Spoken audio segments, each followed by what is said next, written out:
Class 10th और ये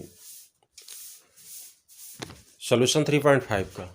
तो पहला क्वेश्चन यहाँ पे लिखा है कि जो भी समीकरण है उसका अद्वितीय हल होगा या फिर कोई हल नहीं होगा या अनेक हल होंगे, तो उसको हल करना है और चेक करके बताना है।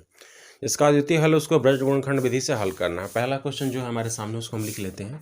x - 3y -3 = 0, 3x - 9y - 2 = 0। a1 का यहाँ तुलना करो तो a1 के लिए 1 है, a2 के लिए a2 के लिए 3 है यहाँ पे, और b1 के लिए जो -3 है और b2 के लिए है -9। और c1 c2 की बात करें तो जनरली इस साइड में है तो सीधे लिख देते हैं -3 और इधर का -2। अब हमको तुलना करना है कि इसका कौन सा रूप होगा, तो हम लिखते हैं a1/1/3 बराबर 1/3 यहाँ पे हो जाएगा, क्योंकि यहाँ पे -3 है और -9 है तो कट गया तो 1/3 आ गया। और इधर जाएगा -3 -2 नॉट इक्वल टू, इधर का equal to not equal to. यानी हमको जो कंडीशन मिला है वो मिला है कि a1/a2 equal to b1/b2 not equal to c1/c2। यदि ये टर्म हमको मिल जाता है तो हम सीधे कहते हैं कोई हल नहीं।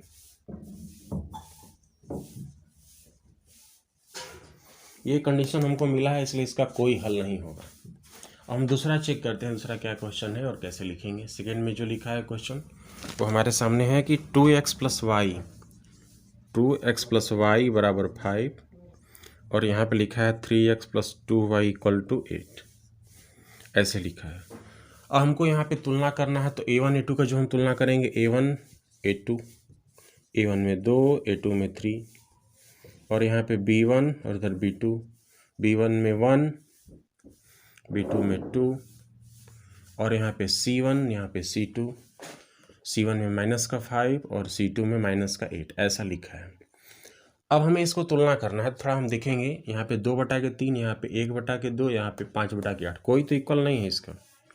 जब कोई इक्वल नहीं होता है यानी कि पहला दूसरा ही जब इक्वल ना हो तो वो अद्वितीय हल हो जाता है, यानी कि a1/a2 जो है वो नॉट इक्वल टू b1/b2 है, ऐसा a1/a2 not equal to b1/b2 है, ठीक है। इस केस में अद्वितीय हल होगा, यानी कोई ना कोई इसका हल होने वाला है, तो हम हल इसका निकालेंगे, यानी इसका अद्वितीय हल होगा। जिसका अद्वितीय हल है उसको हमको करके दिखाना है, तो हल करना शुरू करते हैं।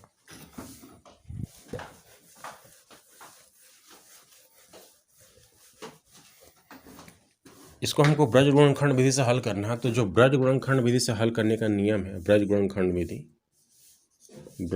गुणनखंड विधि, इससे हमें समीकरण का हल निकालना है। तो हम लिखते क्या है कि x/b1c2 - b2c1 = y/c1a2 - c2a1 = 1/a1b2 - a2b1, ऐसा। जो वैल्यू जहाँ दिख रहा है सट भर दो, जल्दी जल्दी भरो। x इधर का हो गया, b1 कितना है इसमें, b1 है 1 और इधर है b1 1 और c1 कितना है। अब c1 देखो माइनस में इसलिए लिखे क्योंकि इस साइड जाएगा तो माइनस का पास हो जाएगा, और c2 का हमने -8 इसलिए लिखा क्योंकि इस साइड जाएगा तो -8 हो जाएगा। तो यहाँ पे हम लिखेंगे x/b1c2, b1 है 1 और c2 है -8, b1c2 - b2c1, तो b2 कितना है 2, c1 कितना है -5, इसको इक्वल कर दो और यहाँ पे y लिखना है, और c1 हमको लिखना है, फिर c1 है -5, a2 है, a2 कितना है 3, -c2a1, c2 कितना है देखो, c2 है -8, और a1 कितना है, a1 है कितना भाई 2। तो इधर का तो साइड हमने कंप्लीट कर लिया है कि x/b1c2 - b2c1 = y/c1a2 - c2a1। इसको पहले हम हल कर लेते हैं। तो x का इधर हम लिखेंगे, इधर कह देंगे -8, 5 × 10 + 10 बराबर कर दिए, y कर दिए यहाँ पे 5 × 15 माइनस का, तो इधर का हो जाएगा कितना +16 = 1/, लिखो। अब यहाँ पे a1b2 - a2b1 को हमको भरना है, a1b2 - a2b1, a1 कितना है 2, a2 और A1 B2, A1 2, B2 2 minus A2 B1, A2 B1, A2 कितना है 3 और B1 कितना है 1।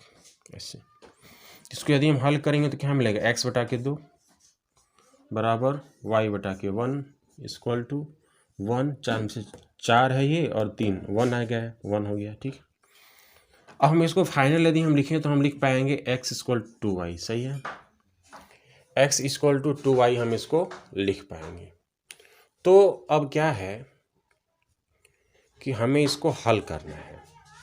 कोई वैल्यू जरा पुट करो, वैल्यू हम पुट करते हैं x/2 बराबर y बराबर 1 ऐसा आया है। ठीक है, तो हम इसको कैसे लिख दें, 1 लिख देते हैं। सही है, 1 इसकी इक्वल टू 1 हो जाएगा। तो x की वैल्यू तो 1 आ गई, तो y की वैल्यू कितनी होगी, ऐसे देखो, ऐसे समझो, x equal to 2y equal to 1। नहीं, थोड़ा ऐसे करते हैं, गड़बड़ा जाएगा। वैसे ऐसे देखो, अब हम यहाँ से इसके इवन करते हैं, यानी कि x/2 इक्वल टू 1 ये बात है, और y इक्वल टू 1। ठीक है, क्योंकि x/2 इक्वल टू 1 है तो x का मान कितना हो जाएगा 2 और y इक्वल टू 1, यानी x का मान 2 और y का मान 1 ऐसा आ गया। ये हो गया उत्तर। इस तरह से हम हल कर लेते हैं। ठीक है, अब हम चलेंगे थर्ड क्वेश्चन की ओर, क्या कहता है और हम कैसे इसको हल करेंगे। देख लेना, 2-4 बार देखेंगे, आ जाएगा समझ में, कोई कठिन नहीं है, बस समझना है, समझो आ जाएगा।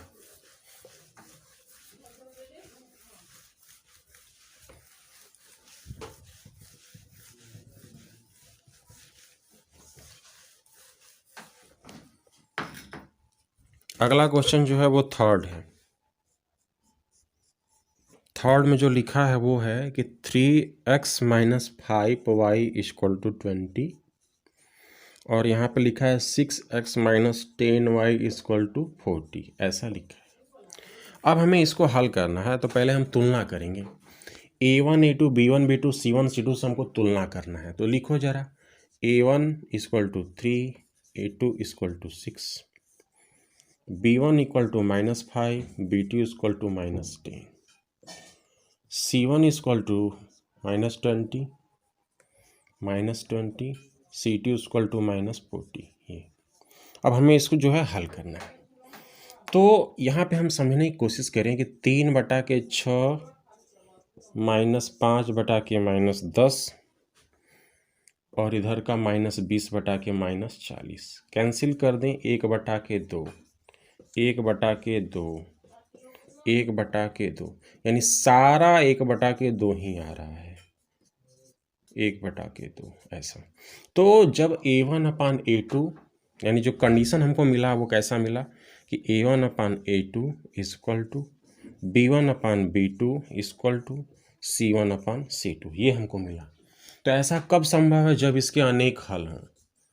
इस कंडीशन में हम कहते हैं कि अनेक हल हैं, और जब अनेक हल हैं तो हमको इसको हल करने की ज़रूरत नहीं है, क्योंकि क्वेश्चन में हमको दिया है कि जब अद्वितीय हल हो तभी हल करिए। ठीक है, अब हम चलेंगे क्वेश्चन नंबर 4 की ओर। देख ले अच्छी तरह से, उतार ले, समझ ले, सोच ले। चलते हैं 4 की ओर, क्या कहता है 4 क्वेश्चन। 4 में जो लिखा है वो है कि x minus 3y minus 7 equal to 0, 3x minus 3y minus 15 equal to 0। अब कोई ना कोई हल होने के लिए हमको A1/A2 not equal to B1/B2 होना चाहिए ऐसा। तो थोड़ा हम हल करेंगे और समझेंगे कि A1 का क्या है 1, A2 का क्या है 3, B1 का क्या है -3, B2 का क्या है -3, C1 का है -7 और C2 का है -15। तुलना करो जरा, 1/3 इधर हो गया और इधर हो गया -3 यानी 1 1। 1/3 1 1 कभी होता है नहीं, यानी कि हमको जो कंडीशन मिला है वो क्या है कि A1/A2 not equal to B1/B2 ऐसा मिला है।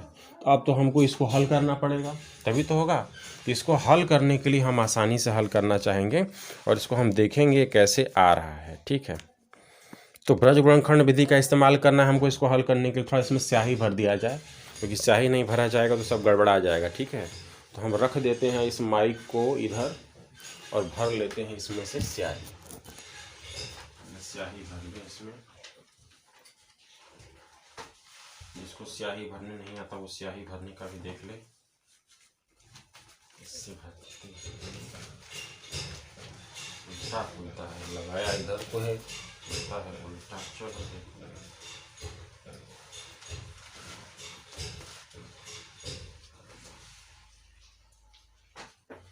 ये हम रख दिए इधर और इसको रहा हमारा ये स्याही।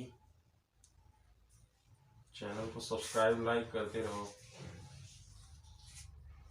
ना जो बेल वाला आइकन है उसको दबाएं।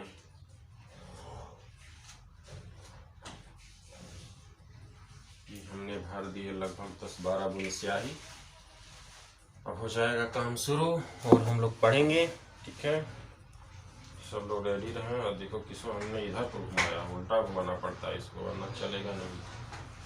चलो तो हम करते हैं शुरू। क्वेश्चन पेपर हमारा यहाँ पे है, जो किताब में दिया गया है NCERT के। इसको थोड़ा धुंधला दिख रहा था, वैसे समझना, हम तो बोल रहे हैं, उसको समझ लेंगे तो हो जाएगा, कोई बड़ी बात नहीं है। अब यहाँ पे हमको हल करना है, ठीक है। तो हम इसको हम हल करते हैं। इसके लिए हम क्या करते हैं, इसको मिटा देते हैं ताकि हमको प्लेस मिल जाए, क्योंकि हम चेक कर लिए ना कि इसके तो अद्वितीय हल होंगे, क्योंकि A1/A2 not equal to B1/B2 हो गया तो अद्वितीय हल हो ही जाएंगे। अब हमें इसको हल करना है ब्रज गुणनखंड विधि से। तो ब्रज गुणनखंड विधि का रूल क्या है, जो हम ब्रज गुणनखंड विधि से हल करते हैं, देखो अब थोड़ा अच्छा चल रहा है। जो ब्रज गुणनखंड विधि से जो हम हल करते हैं उसका रूल क्या है ना, कि x/B1C2 minus B2C1 equal to y/C1A2 minus C2A1 equal to 1/A1B2 minus A2B1, ऐसा होता है। तो हम आसानी से अब लिखेंगे, x लिख दी और B1 यहाँ पे क्या मिला है हमको, तो B1 हमारा है माइनस का 3 B1 और C2 है हमारा माइनस का 15। तो B1C2 माइनस B2C1। B2 क्या है, माइनस का 3 और C1 क्या है, माइनस का 7। ऐसा हम पहले फिलअप करते हैं, भर देते हैं। और y के केस में हमको क्या भरना है, C1A2। तो C1 है माइनस का 7 और A2 है 3 माइनस C2A1। C2 है माइनस का 15 और A1 कितना है, A1 है 1, यहाँ पे 1 इक्वल टू 1/A1B2। A1 कितना है 1 और B2 कितना है माइनस का 3। A1B2 minus A2B1। A2 कितना है, A2 है आपका ये 3 और B1 कितना है, माइनस का 3। ऐसे हमने पूरा फिलअप कर लिया, भर लिया। अब हमें इसको हल करना है, तो हम आसानी से लिखेंगे। यहाँ पे बहुत आसान है, बस हमारे साथ जुड़ें और देखते रहें। बहुत हार्ड ये सब दुनिया फालतू जो बात करते हैं, वैसे वीडियोस देखने की जरूरत नहीं है। बस जितना बताया जाए उतना ध्यान दें, सारा आ जाएगा। तो फिलहाल यहाँ पे जो लिखा है x ये हो गया और माइनस का 15 45 हो गया, इधर का हो गया माइनस का 21 इक्वल टू यहाँ पे y का हो गया 7 के 21 माइनस का 21 और इधर पे हो गया 15 प्लस का 15 इक्वल टू 1 यहाँ पे हो गया। इधर हो गया 3 माइनस का और 9 प्लस का, यानी कि माइनस का 3 प्लस का 9, ऐसे। तो ये हो गए हमारे। अब हम जो इसको हल करेंगे तो आएगा क्या, सीधे यहाँ पे हल कर लेते हैं। x और 45 में से 21 घटा तो कितना आ गया, 24 इक्वल टू y और माइनस का 21 है प्लस का 16 है, तो आएगा कितना, माइनस का 6 इक्वल टू 1/6। अब यहाँ पे आ गया, इसको हमें आगे बढ़ाना है। देखिए ज़रा, आया है x/24 equal to y/-6 equal to 1/6। तो हम इसको अब कैसे हल करेंगे? यदि हम चाहें तो यहाँ से इसको हम ख़त्म कर सकते हैं कुछ चीज़ें। यहाँ पे 6, यहाँ पे 6, यहाँ पे कितना 24 माइनस का है, तो 6 से करेंगे 1, 6 से करेंगे -1, 6 से करेंगे 4, कोई प्रॉब्लम नहीं। सेम चीज़ से हम डिवाइड कर सकते हैं, उससे कोई अंतर आने वाला नहीं, क्योंकि रेशियो सेम होता है। ठीक है, तो अब हम यहाँ से आगे बढ़ेंगे। इसका मतलब ये हुआ कि हमने सब में 6 से गुणा कर दिया है। ठीक है, जब हम 6 से गुणा करेंगे तो वो चीज़ें कट के छोटी हो जाएंगी।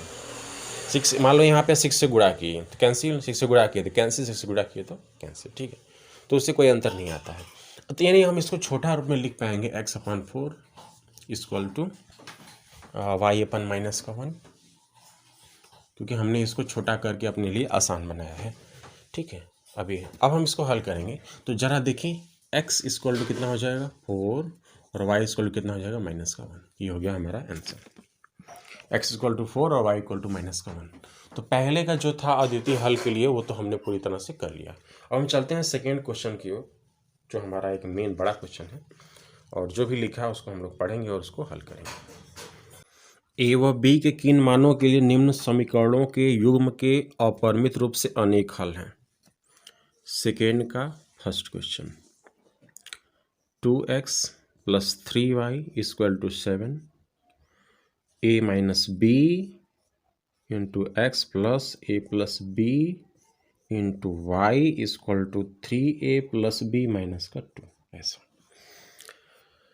अब यहाँ पे हमको ऐसा सिस्टम बनाना है कि अपरिमित रूप से इसके अनेक हल हों। अनेक हल हो इसके लिए कंडीशन है, किसी भी समीकरण का अनेक हल कब होता है? जब a1/a2 = b1/b2 = c1/c2 हो।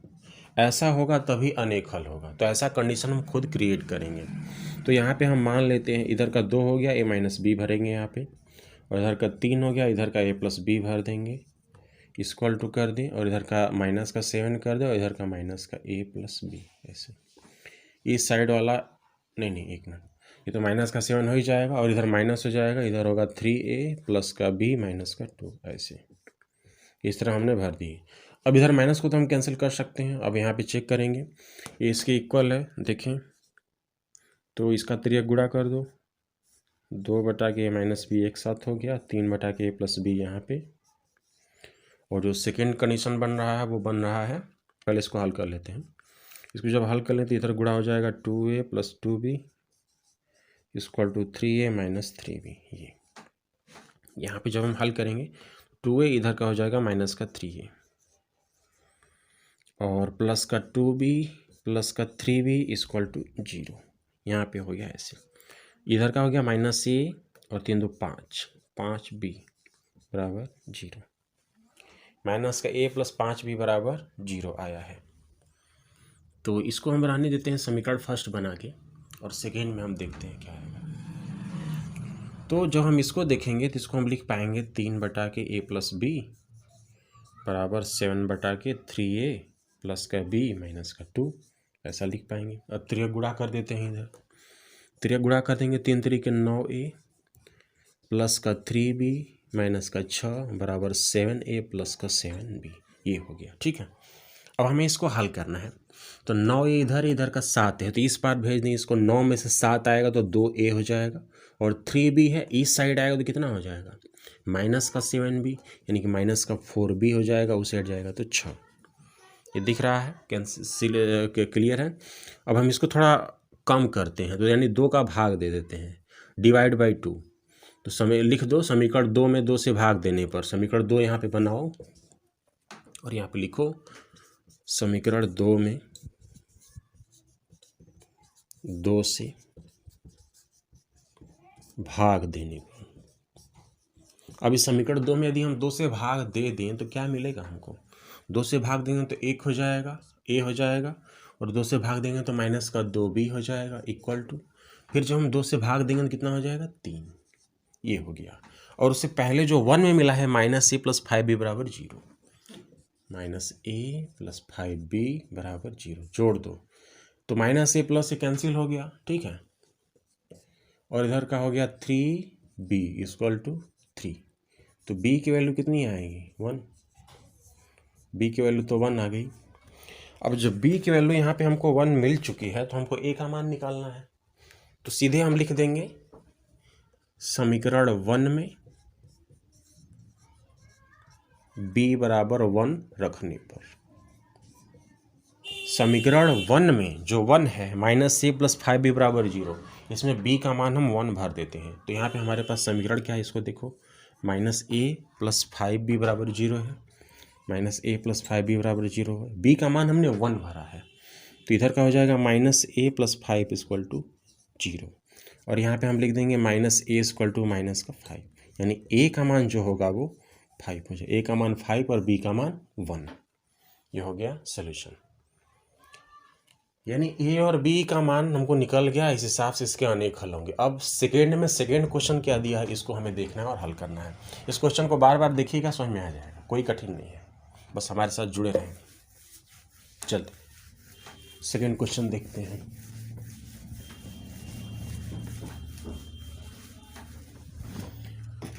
कोई दीवाना कहता है, कोई पागल समझता है, बस मैथ के सवालों को तुम और मैं समझता है।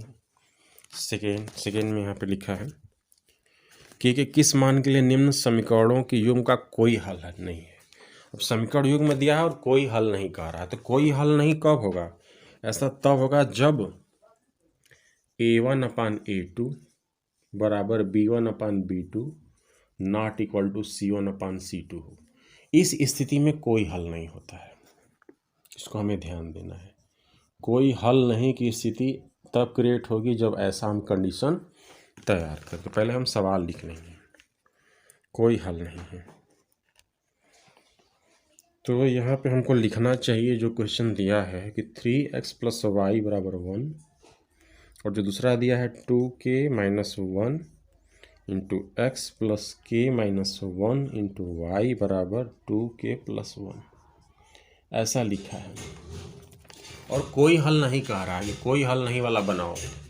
तो k का मान चाहिए हमको, k बराबर क्या, ऐसा हमको चाहिए। पता करते हैं, थोड़ा हल करें। तो वहीं देख लें, ब्रजबंखन विधि का इस्तेमाल कर देते हैं। तो 3/2k - 1 भरो यहाँ पे, इक्वल टू 1/k - 1 भरो यहाँ पे, इक्वल टू 1 क्या आएगा भाई, इस साइड कर दिए, ठीक है। अरे हम लोग क्या लगा रहे हैं जी, कौन सी स्थिति पैदा कर रहे हैं, अच्छा हाँ, a1 a2 b1 b2 c1 c2 हम कंडीशन क्रिएट कर रहे हैं, ठीक है। तो जो भी लिखा था हमने लिख दिया। अब हमको क्या करना है, हल करने के लिए हमको देखना पड़ेगा। 1 हो गया इधर का 2k - 1 यहाँ पे, इधर माइनस कर दी, इधर माइनस कर दिया, तो कैंसिल हो गया, तो ख़त्म हो गया, ठीक है। यानी कि a1 a2 b1 b2 c1 c2 का हमने स्थिति बनाया, क्योंकि हमको कोई हल नहीं चाहिए, हमको हल करना है, जो आएगा हो जाएगा, ठीक है।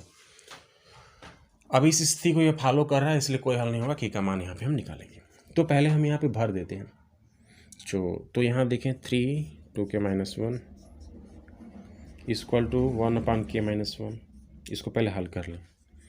तो इधर का हो जाएगा 3k माइनस का 3 इक्वल टू 2k - 1।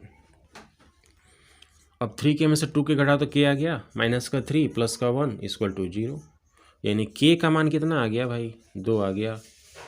इधर करेंगे तो कितना आएगा, -2, उस साइड जाएगा तो k का मान 2 आ गया, यानी k की वैल्यू 2 आ गई। तो पता चल गया हमको, तो फिर क्या करने की ज़रूरत, k का मान 2 आएगा। यदि 2 आएगा तो कोई हल नहीं होगा इसका, k की वैल्यू 2। अच्छा, 2 भर के रख भी लेते हैं, चेक भी कर लेते हैं, सही कि गलत है, चेक कर लें, क्या दिक्कत है। तो देखो ज़रा, अब 3x + y बराबर 1 है, चेक करने के लिए दिया नहीं, हम चेक कर लेते हैं, क्योंकि k का मान 2 आया है, तो कैसे सही हम इसका प्रूफ कर लेते हैं। तो अब यहाँ पे 2k, तो दुना के 4 में से 1 गया कितना, 3, यानी कि 3x से भी हो जाएगा, प्लस 2 में से 1 गया 1, यानी y हो जाएगा। और यहाँ पे 2 दुना के 4 और 1 कितना, 5। देखो स्थिति पैदा हो गई ना, a1 a2 बराबर b1 b2 not equal to c1 c2, ये स्थिति क्रिएट हो गई, यानी कि हमारा जो लगाया गया है वो पूरी तरह से सही है। अब हम फिर नेक्स्ट वीडियो में मिलेंगे, जिसमें कि 3 और 4 क्वेश्चन लेकर के चलेंगे। एक ही बार में बहुत सारा क्वेश्चन इसलिए नहीं बताया जाता, क्योंकि बहुत सारा बड़ा हो जाएगा। ध्यान से पढ़े, आसानी से पढ़े, समझते रहें, चैनल को सब्सक्राइब करें। 5 चैनल है, 5 खोजे और सब्सक्राइब करें। ठीक है, धन्यवाद।